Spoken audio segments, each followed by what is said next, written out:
We've all been through this before. You're playing a JRPG or watching an anime, and it starts simple enough. Main character starts in a sleepy town with dreams bigger than themselves. They're determined to be a legendary hero like the ones they grew up idolizing. Next thing you know, 12 episodes and 14 hours later, you are quite literally on the precipice of killing God.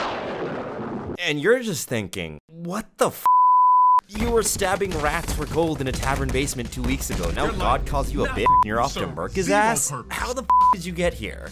And the ironic thing is that this happens a lot in Japanese media. Like, the whole trope of killing God has been memed to hell and back, to the point where a lot of games from Japan are known for this more than anything else. And while this trope is mainly known in JRPGs, plenty of anime and manga use this for their own stories. On the lesser end, you have stories of characters fighting vaguely divine beings. On the more extreme end, you have stories where the MC calls God a hoe and is actively trying to disprove him. But the one thing a lot of these stories do share is this almost uncaring attitude of how a god should be portrayed.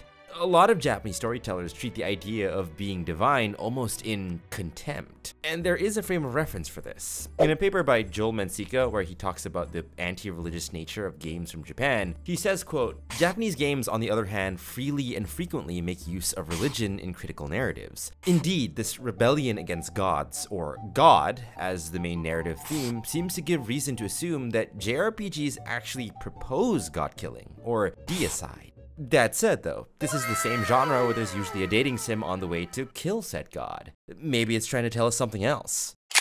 But I find the fact that we've seemingly accepted the god-killing nature of anime and manga very interesting. Because where other storytellers and devs are hesitant to even mention religion, Japan is willing to straight up bulldoze through the topic. You'll go from games like League of Legends, where the devs are literally not allowed to label any of their pseudo-divine characters as gods out of fear of getting their game banned in some regions, to stories like Yojo Senki, where a small anime girl literally tells God to fuck off and continues to live just to spite him. So I want to know, why exactly stories from Japan do this, and why does it always end in the death of a god? And the answer to that is a lot more complicated than you think. God is dead. God remains dead, and we have killed him. How shall we comfort ourselves? So if you watch anime for any period of time in your life, you've probably walked away from a show with a basic but skewed understanding of Japanese culture. I mean, I get it. Fan subs convinced me this is how Japanese people actually talk. How could anime lie to me like this? But the one thing you probably noticed in anime is the religion of Japan, Shintoism. Plenty of anime have scenes where the characters are praying at some kind of shrine either for good luck or blessings. In the same way that there's always gonna be a beach episode, there's always gonna be an episode at a Shinto shrine. But what isn't shown is just how diverse the gods Shintoism prays to. Unlike, say, Christianity, Shintoism isn't really that organized. There's no pope-like figure, no holy scripture or strict catechisms to adhere to. Even the Jinja Honcho, an association of over 800,000 Shinto shrines across all of Japan, mentions that there's like 4 major forms of Shintoic rites with hundreds of subsects and localized beliefs. It's way too much information for me to condense down, honestly, but point is, worship in Shintoism is very localized and very amorphous. Yeah, there's still the big national festivals like Tanabata that celebrate specific deities, but for every one of those, you have smaller local festivals celebrating whatever god or spirit that community believes to exist around them. And when you have a folk religion that believes that the divine can exist anywhere in the natural world, the idea of a god isn't really set in stone. For example, in the anime Noragami, the main character, Yato, is a forgotten god. He has no worshippers to sing him praises, no shrine to call his own. He lives in poverty due to the lack of offerings by said absence of followers. He's irresponsible, he's gullible, and he suffers from his own set of personal insecurities. He doesn't really cut the image of a divine being that's supposed to be above it all. As renowned Japanese author Takeshi Matsumae said, quote, "The gulf between divinity and humanity found in the Judaic religions doesn't exist in Shintoism. Even though the Shinto kami, or gods, are given credit for creating various parts of the universe, kami are neither omniscient or omnipotent, and are not necessarily immortal. Divinity isn't some all-powerful juju that needs to be worshipped in Shintoism, but rather it's something that exists all around you that needs effort to be preserved. Which is why so many Shinto shrines exist near natural phenomena, like waterfalls, or even just stones by the ocean. Divinity in Shintoism is the natural world, and if the natural world isn't maintained, then divinity too can die. And when the idea of a spirit or a god can die just as easily, the idea of god killing doesn't really become that controversial, which is why anime and manga can easily portray gods as divine or as weak as they need to. Now, this isn't to say that this is the only reason why Japan loves murking God. From what I found, Shintoism nowadays is more of a cultural rather than religious thing, with many people saying that they leave offerings at temples because, well, that's what they've been told to do as kids, and it's just a background thing that they do in their life. But this cultural identity that's separate from their religious one plays a big part on why Japan loves killing God. And to explain it, I'm gonna have to dox myself. Welcome to the rice fields, motherfucker! So from the way my voice sounds, you can tell that I'm a rootin' tootin', freedom lovin', gun totin', Ford F-150 driving, oil lovin', liberty having, eagle screeching, Malaysian. I am Malaysian. I live in Malaysia. It's this country right here, just in case you fail geography class. But the reason why I'm mentioning this is because religious and cultural identity is a very big thing in Asian society. For example, even though Shintoism is the indigenous folk religion of Japan, with even 70% of Japan's total population does identify as Shinto, in the same survey they found that 78% identify as not really religiously devout, while 69% of the population identify as belonging to no religion.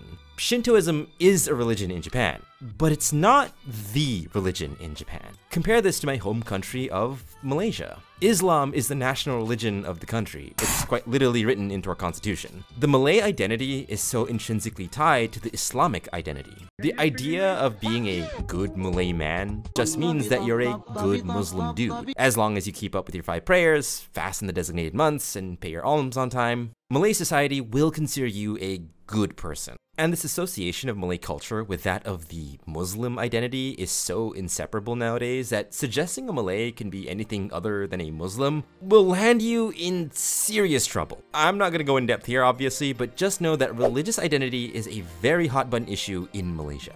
But in Japan, there's no such constraint. There's actually a local cultural saying about Japanese religious identity. As mentioned in Robert Casala's book, Nanzan's Guide to Japanese Religion, he mentions that, quote, "It has become commonplace to say that the Japanese are born Shinto, marry as a Christian, and die as a Buddhist." What this means is that, on average, a normal Japanese person will experience some kind of ritual from these 3 religions at least once in their life. Being religiously exclusive is very rare in Japan. It's actually more common to pick and choose aspects of other faiths that you're into. For example, in a paper by Jesse Lefebvre,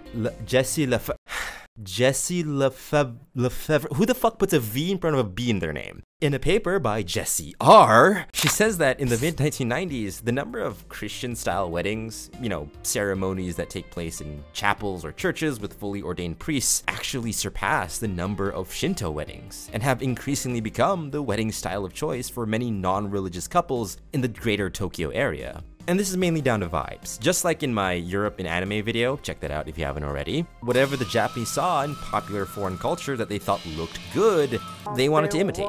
Now, this video is about killing God and not niche wedding trends, so let me put things back on track. This religious flexibility is a huge reason as to why Japanese storytellers don't seem to mind the concept of deicide. Being non-religious in Japan doesn't mean that you hate religion. It just means that you're not particularly attached to any which one.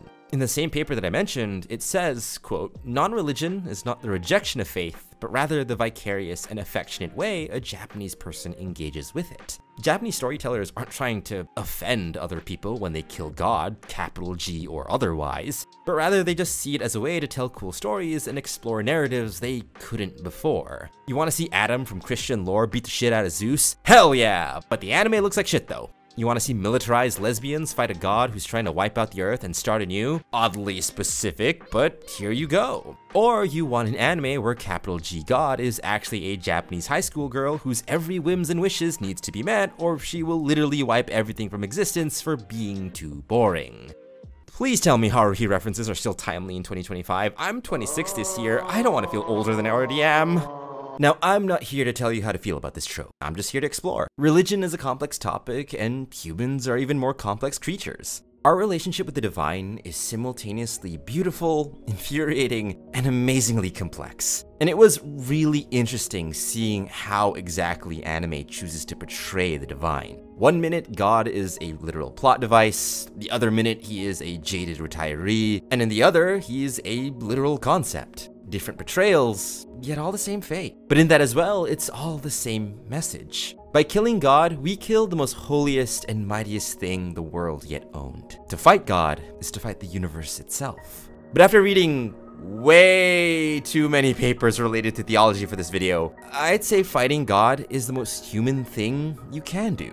It's common for us humans to let the universe take its course and wash over us. But the bravest thing you can do is to defy fate. That when the universe tells you to bow, break, and bend, you look straight into that void and say, no, I will not bow, I will not break, I will not bend. And that's what this trope is. Not stories of God killing for the sake of it, but tales of humans taking hold of their fate, challenging their destiny, refusing to bow when broken. To fight God is foolish. To fight God is insanity. To fight God is to fight fate itself. But to fight God is to be human, to challenge one's fate, and to be the change one wants to see in the world. To fight God is not the rejection of faith, but the acceptance of being human.